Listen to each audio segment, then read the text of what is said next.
Olá, irmãos e irmãs que nos assistem aqui no canal Profecias Atuais, sejam muito bem-vindos para mais um vídeo. Como mencionado pelo professor Fernando Rocha no último vídeo, neste post nós iremos explicar detalhadamente o capítulo 14, versículo 12, chamado assim no mundo teológico de A Verdade Presente. Então, irmãos, para não demorarmos muito, já manda aquele likezão maroto, aquele likezão que só os irmãos sabem mandar. Escreva também aqui nos campos comentários. É muito importante sabermos o que vocês estão pensando, se vocês estão gostando dos vídeos ou não, se está sendo relevante para a sua vida. Escreva também testemunhos. Nós amamos ler testemunhos aqui no canal. Por favor, escreva, né? Vamos trocar essas informações. Eu quero saber como vocês estão se sentindo e assim nós vamos conversando e fazendo todo mundo crescendo em graça e em verdade. Então, meus irmãos, que a graça e a paz de Cristo Jesus esteja com cada um de vocês. E vamos lá dar sequência nesse vídeo. Até mais, tchau, tchau. Bom dia, que a graça e a paz de Cristo esteja com cada um. Na hora que eu perguntei qual microfone que eu podia usar, falaram o azul ou o verde. Eu usar o azul, né, pastor? O verde não, né? O verde não, deixa quieto. Bom, para quem não me conhece, meu nome é Fernando, eu sou um dos anciões da Igreja Adventista Sétimo Dia lá de Baté. E já é a quarta vez que eu participo aqui. Das duas primeiras estive pregando, da terceira tentando cantar. E agora, mais uma vez, a convite do nosso irmão Glauber, eu estou aqui tentando trazer mais um pouco da palavra de Deus para vocês. E é um misto de emoções, como o próprio pastor falou algumas lives atrás, de alegria e tristeza. De tristeza porque se nós estamos ainda fazendo essa live, esse formato de culto, é porque, infelizmente, nós ainda não podemos nos reunir como igreja, haja vista a situação que está o nosso país com relação à Covid. E agora estamos vivendo o pior momento da pandemia, um momento muito terrível, onde muitas pessoas estão morrendo.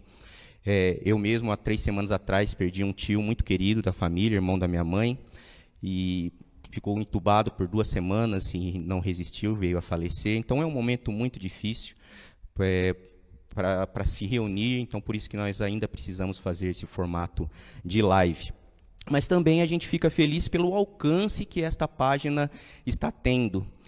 Eu tive a curiosidade de ver o número de visualizações dos vídeos que estão sendo produzidos aqui por esta página, e é um número bem legal, muito bom, assim, porque para uma página de uma igreja local ter o alcance que esta live está tendo, em média de 300 a 400 visualizações, alguns chegando a um pico de 600 ou de 2.000 visualizações, que foi o caso de uma das lives que o pastor esteve pregando. Então a gente fica muito feliz pelo alcance que a página está tendo. Eu fui um pouco narcisista, fui pesquisar quantas visualizações eu teve a última vez que eu estive aqui pregando, ou a penúltima vez, e deu mais de 650 visualizações. Então, assim, eu não tenho ideia para quem que eu preguei, não tenho ideia com quem que eu falei, e eu não tenho ideia com quem que eu estou falando agora. Provavelmente a maioria esmagadora deve ser adventista do sétimo dia, mas talvez nós temos alguns irmãos que são de outras denominações, que estão nos assistindo, ou não são de denominações nenhuma, que estão nos assistindo, sejam muito bem-vindos. E por causa disso, eu fiquei pensando e orando a Deus para saber qual que é a mensagem que eu poderia trazer aqui para os irmãos. E depois de ter pensado bastante, orado, eu lembrei de um texto que está lá em Apocalipse, capítulo 14, se você puder abrir a sua Bíblia. Em Apocalipse, capítulo 14, nós vamos ler o que é chamado de a terceira mensagem angélica. Depois nós vamos explicar por que esse texto é importante. Na verdade, não é mais importante do que tudo que veio para ser pregado aqui. Talvez seja um dos mais relevantes. Nós vamos ver a diferença do que é relevante e do que é importante. Apocalipse capítulo 14, do verso 9 até o verso 12. O que mais nos importa esta manhã é o verso 12, mas vamos ler toda a mensagem para nós começarmos o nosso estudo desta manhã. Seguiu-se a este outro anjo, o terceiro, dizendo em grande voz: se alguém adora a besta e a sua imagem, e recebe a sua marca na fronte ou sobre a mão, também este beberá do vinho da cólera de Deus, preparado sem mistura do cálice da sua ira, e será atormentado com fogo e enxofre diante dos santos anjos na presença do Cordeiro. A fumaça do seu tormento sobe pelos séculos dos séculos e não tem descanso algum, nem de dia nem de noite, os adoradores da besta e da sua imagem, e a quem quer que receba a marca do seu nome. aqui está a perseverança dos santos, os que guardam os mandamentos de Deus e a fé em Jesus. Por que que esse texto é tão relevante? Existe um negócio chamado, que os teólogos usam, um termo que os teólogos usam, chamado de a verdade presente. É aquilo que tem que ser pregado em um determinado momento da história. Então, todo o conteúdo da Bíblia é importante, todos os temas da Bíblia são importantes, mas alguns são mais relevantes que os outros em determinados períodos em que nós estamos vivendo. Um exemplo que a gente pode tirar é na uma das cartas de Pedro, se eu não me engano, na segunda carta, ele chama Noé de pregador. Então, Noé, além de construir a arca, Noé também pregava. E o que Noé pregava? Entrem na arca, porque vai cair um dilúvio. Noé não precisava pregar sobre a mensagem de alimentação, por exemplo. Já existia a questão de animais puros e impuros. Se você procurar lá em Gênesis capítulo 7, você vai ver que Deus fala para ele colocar 7 pares de animais puros e 1 par de animais impuros. Então, já existia a questão da alimentação. Noé precisava pregar sobre o dia de guarda? Não, já existia a questão do dia de guarda. O sábado já era guardado nos dias de Noé. Mas não era essa mensagem que ele deveria pregar, apesar dessas mensagens serem importantes. O que ele precisava pregar? Entrem na arca, porque vai cair o dilúvio. É a mensagem mais relevante para aquele período. E você vai descobrir isso através de toda a história. Jeremias precisou pregar, se arrependam, porque a Babilônia vai invadir Jerusalém. Ele não precisava pregar outros assuntos, a mensagem que ele precisava pregar era essa.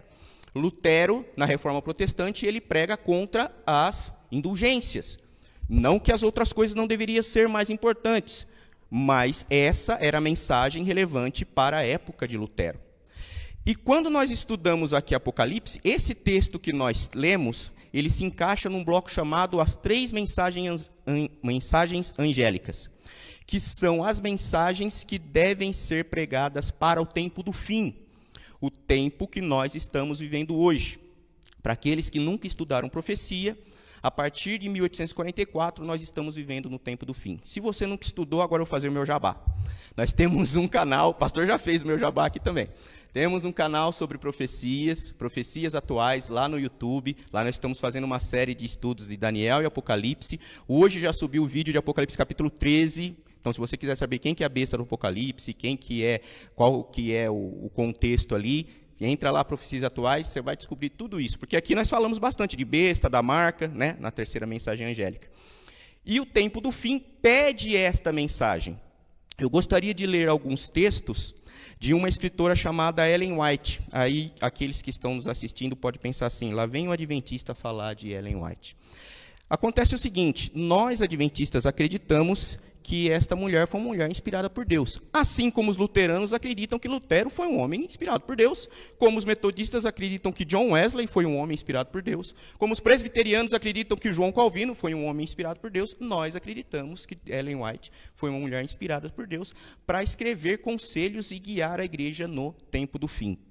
E algum dos textos dela eu vou ler agora nesta manhã. Um está lá em Eventos Finais, na página 12, que ela fala assim, há necessidade de mais profundo estudo da palavra de Deus, de maneira especial os livros de Daniel e Apocalipse, e merecem a nossa atenção como nunca antes.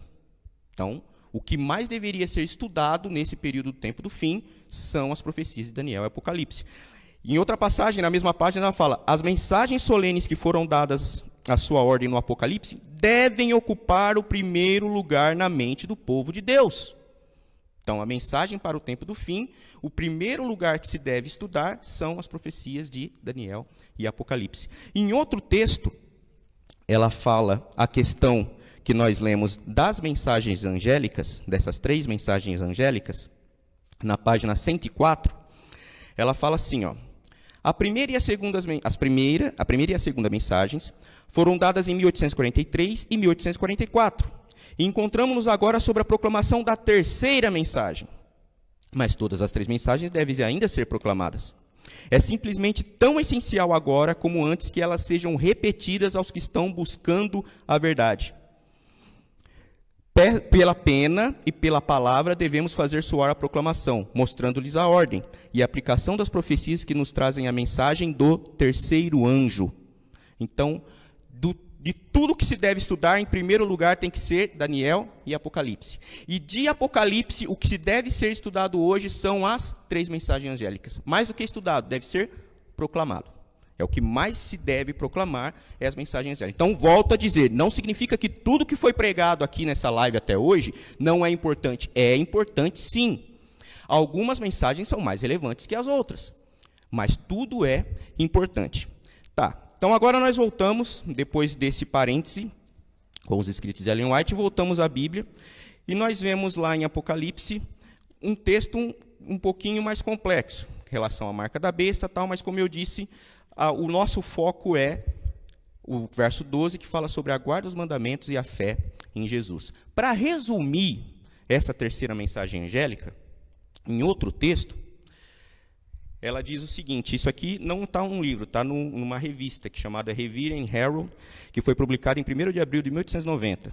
Ela diz assim: várias pessoas me escreveram perguntando se a mensagem da justificação pela fé é a mensagem do terceiro anjo, e respondi-lhes, é verdadeiramente a mensagem do terceiro anjo.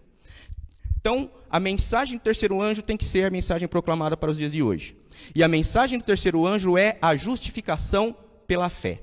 Então, hoje, toda essa introdução foi para falar que hoje nós vamos estudar sobre o que é justificação pela fé. Como que funciona essa questão da justificação pela fé. E isso serve para qualquer denominação. Você que não é adventista que está nos assistindo, isso vai servir para você também. E você que é adventista que está nos assistindo, se tem uma live que você tem que compartilhar, é essa. Não, que eu volto a dizer, não que é a mais importante, mas é uma mensagem que deve ser pregada no tempo do fim. Então compartilhe, pegue esse vídeo, compartilhe nos grupos de WhatsApp da família, dos amigos, mande para os seus colegas que querem aprender mais sobre a justificação pela fé, que esta é a mensagem que deve ser pregada nos nossos dias. E vocês vão perceber que realmente é uma mensagem muito pertinente para o que nós estamos vivendo ultimamente. Bom, essa expressão justificação pela fé, ela vem de lá de um texto em Abacuque, capítulo 2, no verso 4. Então, a partir de agora, nós vamos ler vários versos bíblicos. A gente fala que quando a gente vai ao culto, nós vamos para ouvir a palavra de Deus, não é? Então, se tem um dia que você vai ouvir a palavra de Deus, é hoje, porque hoje a gente vai ler vários textos bíblicos. Em Abacuque, capítulo 2, no verso 4, diz o seguinte: eis o soberbo, a sua alma não é reta nele, mas o justo viverá pela fé. Então, essa expressão, justificação pela fé, vem pelo o justo viverá pela fé. Então, antes de explicar o verso, a gente tem que entender o que é fé. Mas, para entender o que é fé, a gente precisa entender o que não é fé, que muitas pessoas confundem. O que não é fé? Fé não é pensamento positivo. Vou repetir. Fé não é pensamento positivo. Por exemplo, vamos supor que eu esteja desempregado, e aí eu mando um currículo para uma empresa, e aí na esperança que aquela empresa me contrate, eu falo assim, eu tenho fé que eu vou ser contratado. Isso não é fé, isso é pensamento positivo. Alguém está doente, está acamado, e você diz assim, eu tenho fé que essa pessoa vai ser curada. Isso não é fé, isso é pensamento positivo. Fé, a melhor tradução de fé, algumas pessoas vão citar o Hebreus capítulo 11, verso 1, não está errado, mas a melhor tradução para a expressão fé significa confiança. Eu confio em Deus que Ele vai fazer o melhor. Então, eu estou desempregado, mandei currículo e confio em Deus que Ele vai fazer o melhor para mim. Uma pessoa está doente, eu entrego ela nas mãos de Deus e confio que ela vai fazer o melhor. Ainda que o melhor que Deus faça não seja o melhor na minha concepção. Então, às vezes, eu não consegui aquele emprego, não significa que faltou fé. Eu confiei, entreguei nas mãos de Deus, não significa que faltou fé. Um exemplo que eu citei, o meu tio estava entubado, ficou 2 semanas entubado. Eu pedi oração no grupo da igreja, pedi oração inclusive aqui na live, postei um dia aqui na live pedindo oração por ele. Minha mãe postou lá no grupo da igreja dela. A gente conversou com alguns amigos, toda a família estava orando por ele, e acredito que os irmãos estavam orando por ele também, e mesmo assim ele veio falecer. Pergunto, faltou fé? Não. Todos nós depositamos a nossa confiança em Deus para que Ele pudesse curar, mas isso não significa que faltou fé. Porque fé não é pensamento positivo. Fé é você confiar, é acreditar em alguma coisa. E você tem fé quase todo dia, talvez todo dia da sua vida. E nas coisas mais incríveis possíveis, assim, ou menos importantes possíveis. Por exemplo, você já foi no médico? Provavelmente você já deve ter ido no médico. Se você nunca foi no médico, erga as mãos para os céus e agradeça a Deus por nunca ter precisado ir no médico. Mas acredito que aqui todo mundo já foi no médico. Eu vou perguntar para algum dos presentes aqui para ficar mais fácil o diálogo. Tá? Então, o nosso irmão Felipe, eu vou usar o Felipe aqui como nosso interlocutor aqui. Felipe, você já foi no médico? O Felipe está respondendo que sim. Quando você chegou lá no consultório, você viu um homem sentado atrás lá da mesa, você chegou nele e falou assim, ó, por favor, eu gostaria de ver o seu diploma para ver onde você se formou. Você perguntou? O Felipe está falando que não. Você pediu a carteira de medicina dele? Não. Você que está assistindo também provavelmente não pediu. Né? Só que aí ele vai e fala para o médico tudo que ele está sentindo, ou para a pessoa que ele acha que é médico. Né? Ele vê uma pessoa sentada lá com um jaleco, ele acha que essa pessoa é médica, e vai lá e fala tudo para ele que ele está sentindo. O médico vai lá, receita um remédio para ele com uma letra que ninguém entende, mas, surpreendentemente, o farmacêutico entende. Ninguém entende, mas o farmacêutico entende.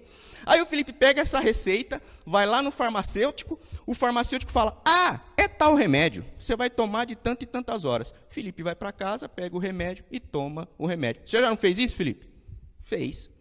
Olha só que coisa interessante. O Felipe teve fé no médico, teve fé no farmacêutico e fé no químico que produziu o remédio. E confiou em todas essas pessoas, cegamente. Isso é fé. Você tem fé no médico, você tem fé no motorista de ônibus. Alguma vez você subiu num ônibus e antes de entrar nele, você falou assim, parou, deixa eu ver sua carteira aí, se você realmente é motorista, se não está vencida. Me fala se a revisão do ônibus aí tá em dia. Não, você anda de ônibus pela fé. Quem voa de avião, então, literalmente está voando pela fé, porque nem o piloto você está vendo. Você está voando pela fé. Né? É essa fé que nós deveríamos ter em Deus. Isto é fé, confiança em Deus. E esse verso, o justo viverá pela fé, é um dos versos mais usados para o apóstolo Paulo no Novo Testamento. E esse verso tem duas dimensões, pelo menos duas interpretações. Que a primeira é, o justo viverá pela fé. Ele usa essas duas interpretações em Romanos 1,17 e Gálatas 3,11, que significa que o justo viverá, alcançará a vida pela confiança que ele tem no sacrifício de Cristo. Então, eu acredito no sacrifício substituto de Cristo, sou justificado pelo seu sangue e por isso eu sou salvo. Então, o justo, o justificado, alcançará a vida, viverá pela fé que ele tem em Cristo. Isso é a interpretação mais conhecida da justificação pela fé.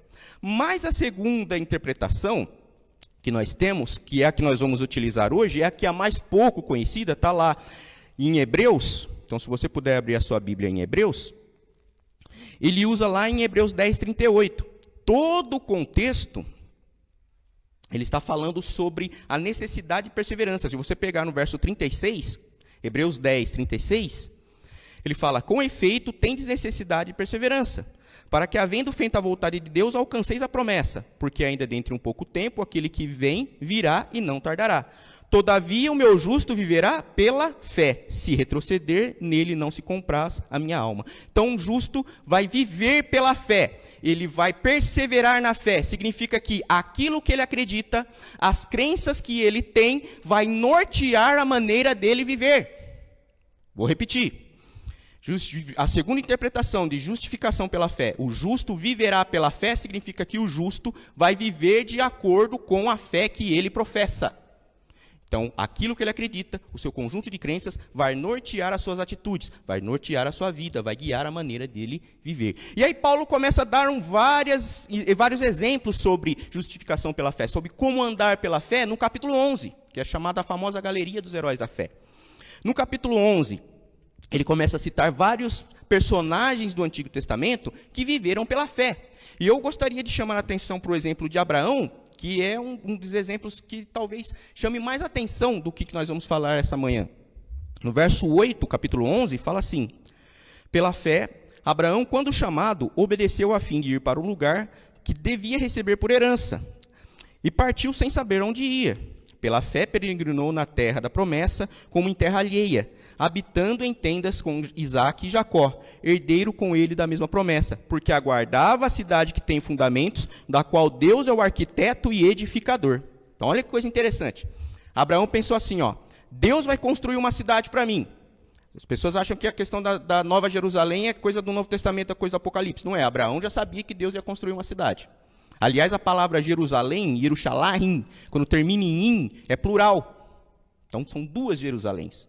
Então, Abraão fala assim, Deus vai construir uma cidade para mim. Por que eu vou construir uma casa?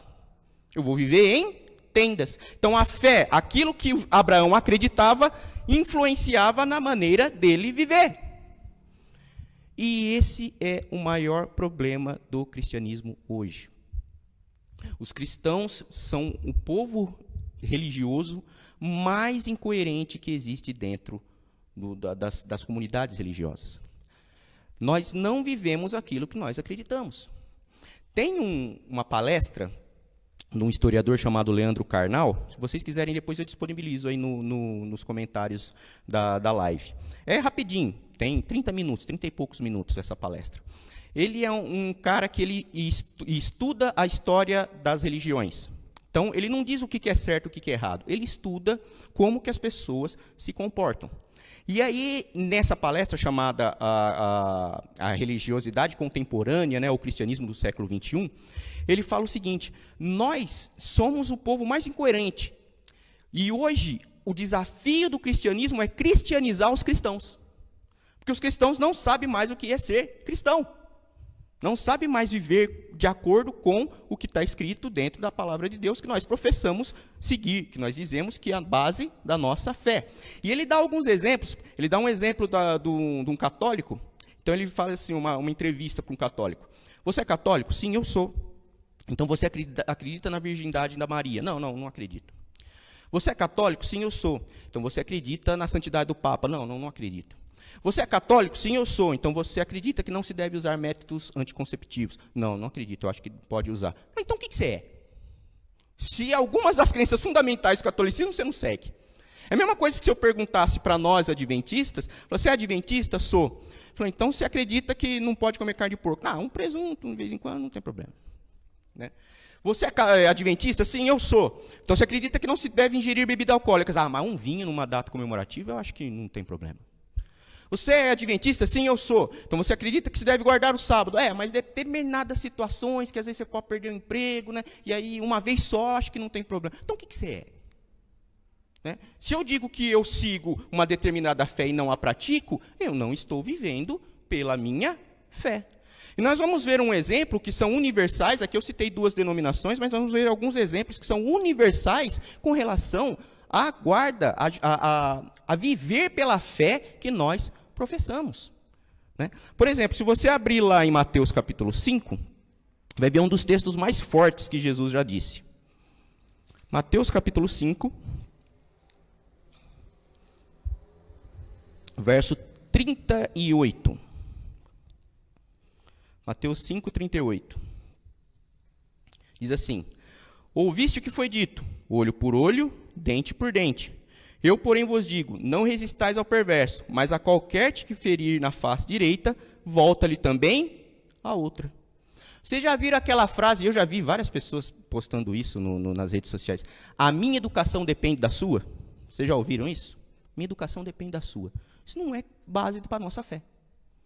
A minha educação não depende da sua. Eu vou agir de acordo com aquilo que eu acredito, independente de você me tratar bem ou não.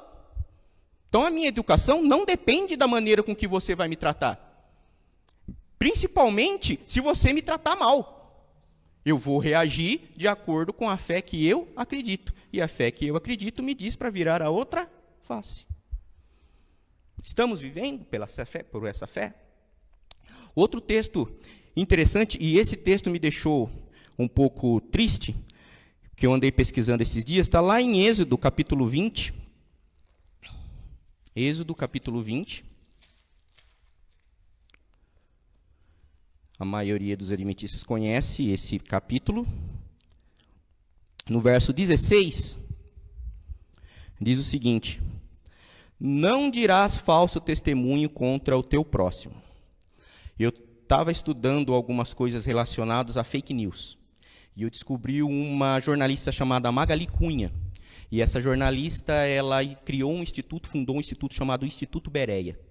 Não sei quantos aqui já ouviram. Pesquisa aí que você vai ver que é um instituto bem legal. É um instituto, ela é metodista, apesar de ser jornalista, apesar não, né? Ela é jornalista e metodista, então ela também é cristã. Ela funda esse instituto e esse instituto estuda o comportamento dos cristãos. É bem interessante.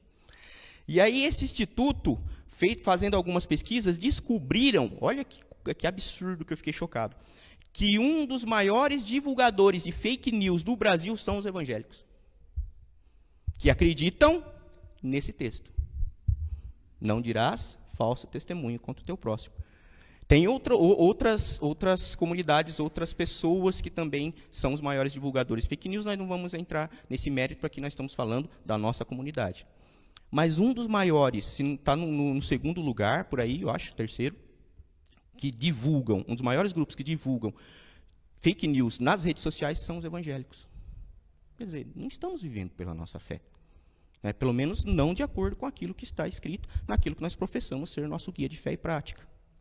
Um outro texto bem interessante está lá em Mateus capítulo 26. Então nós vamos ver vários exemplos daqui, e você vai analisando aí na sua casa, se realmente nós estamos vivendo pela nossa fé ou não. Mateus capítulo 26, no verso 52. Mateus 26, 52. A maioria conhece essa passagem, que é quando Jesus é preso e Pedro saca a sua espada e corta a orelha do soldado.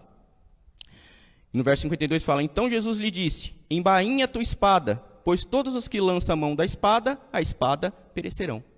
E, surpreendentemente, hoje, muitos cristãos são adeptos ou concordam com o armamento. Acreditam que se deve andar armado, ou pelo menos poder portar uma arma. Sendo que Jesus falou assim, ó, para com isso, porque quem usa a arma vai morrer por ela. Embainha sua espada, Pedro. Mas, infelizmente, muitos cristãos hoje são a favor do armamento. Mais do que isso, em outro texto, que também essa pesquisa me deixou assustado, lá em Romanos capítulo 12,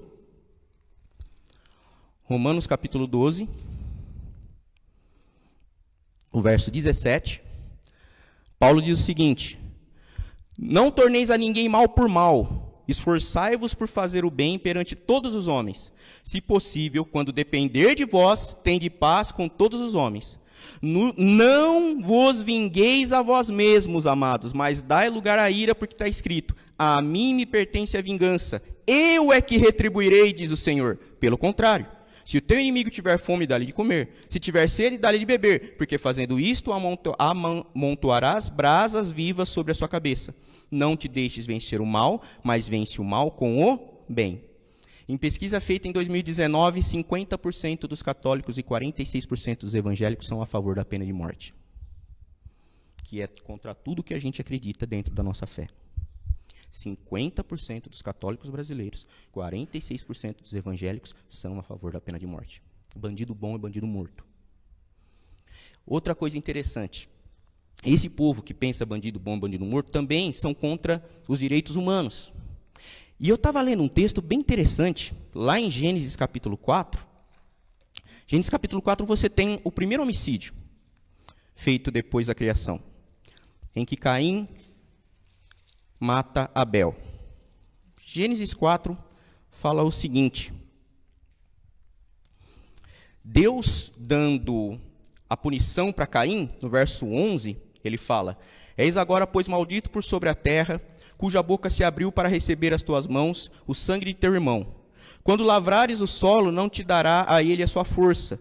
Serás fugitivo e errante pela terra. Então disse Caim ao Senhor, é tamanho o meu castigo, que já não posso suportá-lo. Eis que hoje me lanças da face da terra, e da tua presença hei de esconder-me. Serei fugitivo e errante pela terra. Quem comigo se encontrar, me matará. O Senhor, porém, lhe disse, assim qualquer que matar a Caim será vingado 7 vezes. E pôs o Senhor em sinal em Caim, para que não o ferisse de morte quem quer que o encontrasse. Gente, Deus aqui está protegendo o bandido.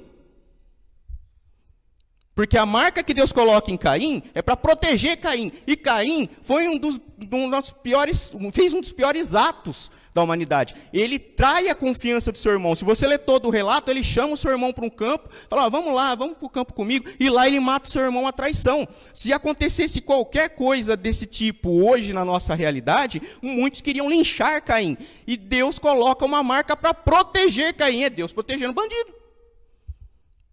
Eu já acredito diferente, eu acho que ali Deus está criando a proto-declaração dos direitos humanos. E é interessante que em um dos textos de Ellen White, ela fala que Deus coloca essa marca em Caim para que ele tivesse tempo de se arrepender. Porque Deus não quer que ninguém se perca. Aliás, Deus fala assim em Ezequiel capítulo 18, eu não tenho prazer na morte do ímpio. Mas nós temos tendo. Nós cristãos estamos tendo tido prazer na morte do ímpio.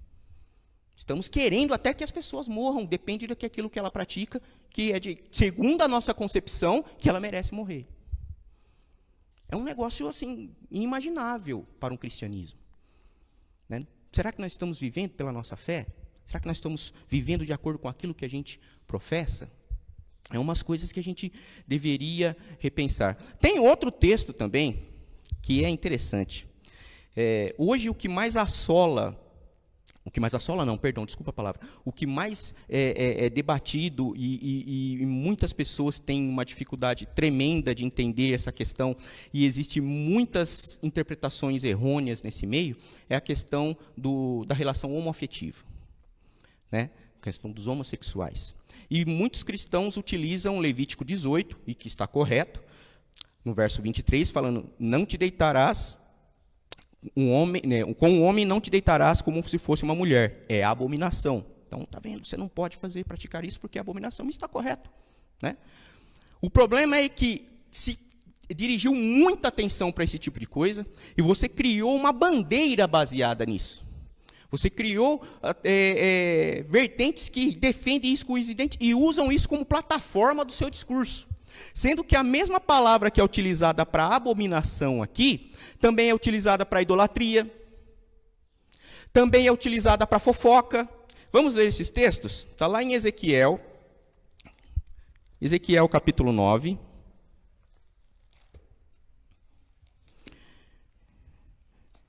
Ezequiel capítulo 8, perdão.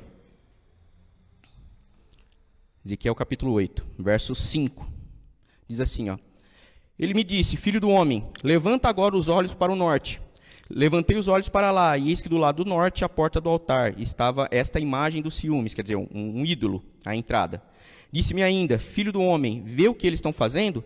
As grandes abominações que a casa de Israel faz aqui, para que me afaste do meu santuário, pois verás ainda maiores abominações. Então, idolatria para Deus é abominação. Você já viu algum idolatrofobia, algum idolatrofobo? Eu nunca vi. O ódio que é destinado para a comunidade homossexual não é destinado para aqueles que são idólatras, sendo que é a mesma palavra. Outro texto, em Provérbios capítulo 6, no verso 16, diz o seguinte, Provérbios capítulo 6, no verso 16. 6 coisas o Senhor aborrece, a 7ª a sua alma abomina. Olhos altivos, língua mentirosa, mão que derrama sangue inocente, coração que trama projetos iníquos, pés que se apressam a correr o mal, testemunha falsa que profere mentiras e que semeia contendas entre irmãos. Em outras palavras, o fofoqueiro. Você já viu algum fofoqueirófobo? Não sei se existe isso. Não existe. O povo tem tanta aversão assim ao fofoqueiro? Não. Mas a prática da fofoca é a mesma palavra usada para a prática da homossexualidade. Estamos vivendo pela nossa fé? Será que estamos praticando aquilo que nós dizemos que acreditamos? Tem um texto bem interessante, lá em Lucas, capítulo 3, e isso tem a ver muito com esse período que nós estamos passando com relação à pandemia. Lucas fala da pregação de João Batista.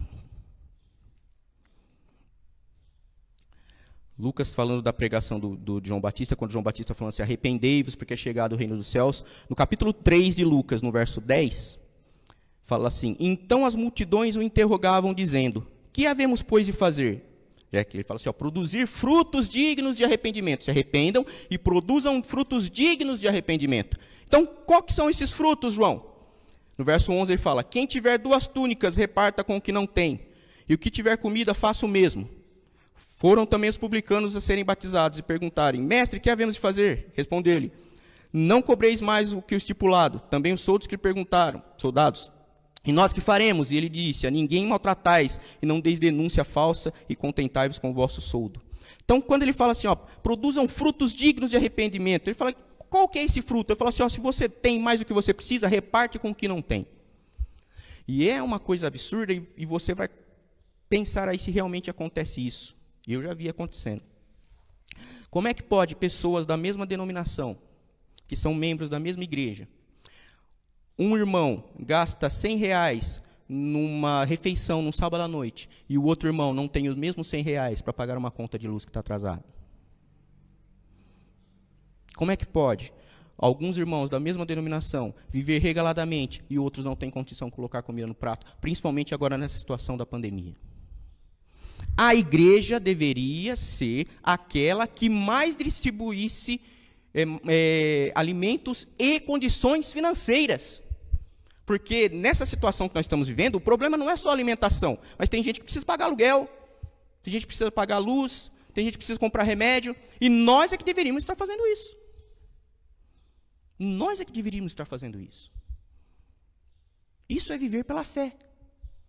Isso é viver de acordo com aquilo que a gente professa. E a gente poderia ficar aqui, irmãos, a tarde inteira citando vários versos bíblicos em que diz como que deve se viver pela fé, em que nós não estamos vivendo como igreja.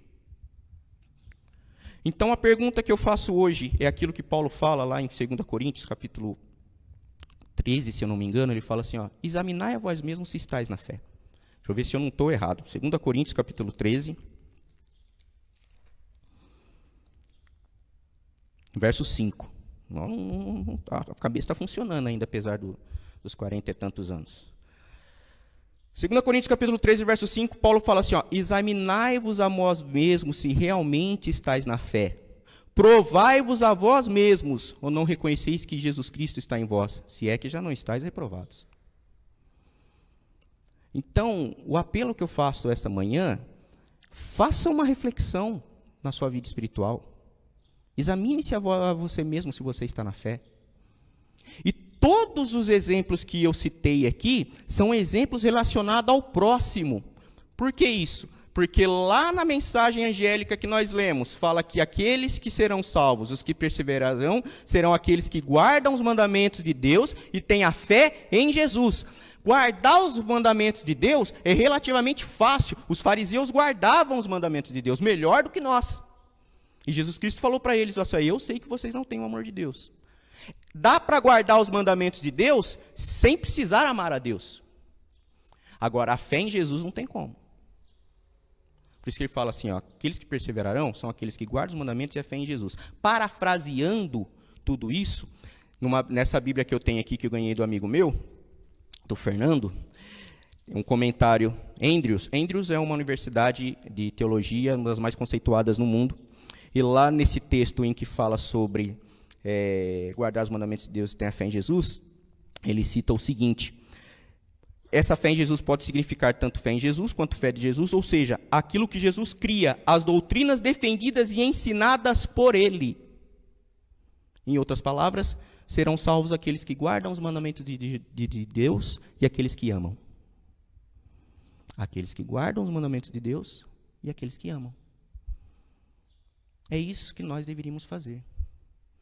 E se você que não aceitou a Cristo ainda está assistindo isso e está um pouco chocado, ou teve uma epifania de realidade, tem muita gente que não está praticando a fé? Tem. Mas tem muita gente que também está praticando a fé dentro da igreja. São esses daqui. São os remanescentes. São os que guardam os mandamentos de Deus e amam o próximo. E é por causa deles que você vai ver Jesus Cristo neles. E através dessas obras, mostrando o amor de Deus para você, você consegue ver Jesus Cristo nele e pode se aceitar a Cristo como seu Senhor e Salvador. Não olhe para aqueles que não estão vivendo a fé. Olhe para aqueles que estão vivendo a fé. O último verso que eu gostaria de terminar está lá em João capítulo 13, que deveria ser a nossa bandeira. João capítulo 13, no verso 34 e 35, Jesus dizendo aos discípulos na última ceia, ele fala: novo mandamento vos dou, que vos ameis uns aos outros, assim como eu vos amei, que também vos ameis uns aos outros. Nisto conhecerão todos os que sois meus discípulos, se tiverdes amor uns aos outros. Então você vai reconhecer quem realmente é aquele que está vivendo pela fé, aquele que ama. Não é aquele que não fala palavrão, não é aquele que anda bonitinho, não é aquele que faz tudo certo. É aquele que ama. Essa é a bandeira do cristianismo. Essa foi a bandeira de Jesus Cristo. Essa era a doutrina que ele cria e defendia e ensinava. É a fé de Jesus. É aquela fé que nós devemos seguir. Então, a minha oração é que nós, como igreja, nós possamos viver pela fé, sermos justificados no sangue de Cristo e viver de acordo com aquilo que ele ensinou para a honra e para a sua glória. Que a graça e a paz de Cristo esteja com cada um. Deus abençoe e um bom e restante feliz sábado para todos. Vamos ter mais uma mensagem.